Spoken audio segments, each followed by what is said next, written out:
Top quality और consistent performance के लिए सिर्फ सिल्वर पंप्स एंड मोटर्स, नाम याद रखना। અને સમાચારમાં આગળ વાત કરીશું જૂનાગઢની કે જ્યાં જવાહર ચાવડાના સમર્થનમાં પૂર્વ પ્રમુખ આવ્યા છે અને જવાહર ચાવડાના પત્રને પૂર્વ પ્રમુખ કનુ ભલાળાનું સમર્થન મળ્યું છે। 2 વર્ષ પહેલા અમે કરી હતી ફરિયાદ તેવું કનુ ભલાળા કહી રહ્યા છે અને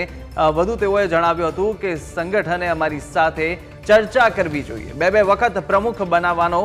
શું મતલબ છે તેવો પણ સવાલ કર્યો છે। મહત્વનું છે કે પૂર્વ કેબિનેટ મંત્રી જવાહર ચાવડાએ પીએમ મોદીને પત્ર લખતા જ રાજકારણ હાલ ગરમાયું હતું અને જિલ્લા બીજેપી પ્રમુખ કિરીટ પટેલ બાબતે જવાહર ચાવડાએ પત્ર લખ્યો હતો। તો જિલ્લા બીજેપી પ્રમુખ કિરીટ પટેલ એક સાથે 3 હોદ્દા ભોગવતા હોવાનો પત્રમાં ઉલ્લેખ કરવામાં આવ્યો છે અને વિવિધ વિભાગોમાં પણ હપ્તાખોરી અને ભ્રષ્ટાચારને કારણે પક્ષને નીચું જોવું પડે છે તેવું કૃત્ય કર્યું હોવાનું પણ જવાહર ચાવડાએ ઉલ્લેખ કર્યો છે। તો પક્ષના પ્રમુખે જ વોકડા પર દબાણ કર્યું હોવાનો જવાહર ચાવડાનો આ દાવો છે અને આ બાબતે કનુભાઈ ભલાળા, ઠાકરશીભાઈ જાવિયા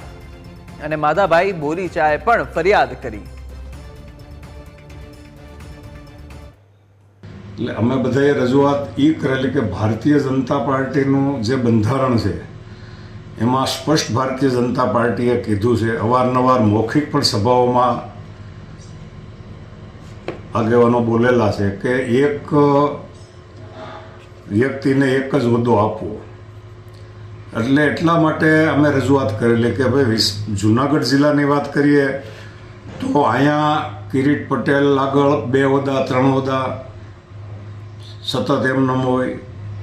તો આ બરાબર નહીં, અને બરાબર નહીં એનું અમને કોઈ કિરીટભાઈ જોડે કોઈ વાંધો નથી, પરંતુ આવડા મોટા જિલ્લામાં અને હું મારી વાત વ્યક્તિગત કરું તો 83-84થી અમે પરસેવો પાડીને લોહી રેડીને ભારતીય જનતા પાર્ટીનું સિંચન કરી